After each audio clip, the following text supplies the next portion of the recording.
of the most persistent myths about the Israel-Palestine conflict is that it's rooted in some ancient, unbridgeable religious feud stretching back centuries.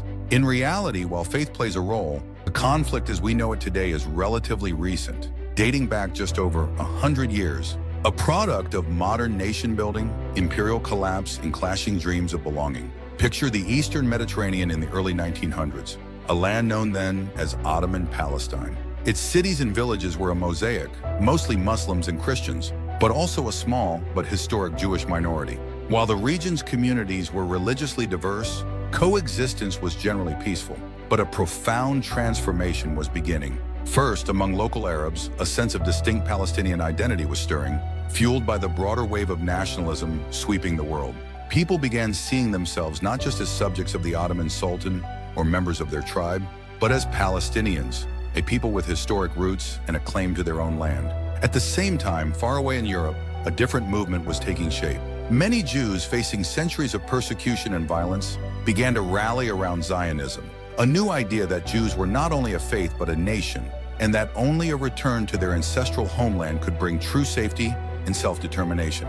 For them, the logical place for a new Jewish state was this same ancient land, Ottoman Palestine. By the early 20th century, both these nationalisms, Palestinian and Jewish, were gaining strength. Beginning in the 1880s and accelerating after World War I, waves of Jewish migrants moved to the region, buying land and founding new communities. After the Ottomans lost the First World War, the French and British carved up the Middle East. The British took control of Palestine, promising vaguely to support a Jewish homeland, while also pledging to protect the local Arab population. Tensions were not slow to surface. As Jewish immigration increased in the 1920s and 30s, competition for land and jobs grew fiercer. Small incidents spiraled into violence, with both sides suffering and retaliating. By the late 1930s, the British tried to limit Jewish immigration, angering both communities, Jews who felt betrayed and Arabs who felt besieged. Militias formed on each side and violence hardened attitudes. Then the Holocaust changed everything.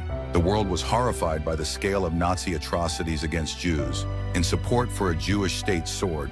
Hundreds of thousands of Jewish refugees flooded British-controlled Palestine, overwhelming local resources and sparking more violence. By 1947, desperate to halt bloodshed, the United Nations proposed a plan. Divide Palestine into two states, one Jewish, one Arab. Jerusalem, sacred to three religions, would become an international city. Jewish leaders accepted the plan, but most Arabs, both local and regional, rejected it, seeing it as a new form of colonial theft. War followed immediately. When the State of Israel declared independence in 1948, armies from neighboring Arab countries invaded, aiming to prevent its creation. Israel survived the assault and expanded beyond the borders proposed by the UN, taking Western Jerusalem and much of the land earmarked for a Palestinian state. Around 750,000 Palestinians, more than half the Arab population, were expelled or fled, becoming a dispersed refugee population that still numbers in the millions today. The war ended with new boundaries. Israel held most of historic Palestine, while Egypt controlled Gaza and Jordan held the West Bank, including East Jerusalem. The Palestinian dream of statehood faded, replaced with occupation, displacement, and long years in refugee camps. For the next 2 decades, the Arab-Israeli struggle defined the region. Hundreds of thousands of Jews fled or were forced out of Arab countries, resettling in Israel.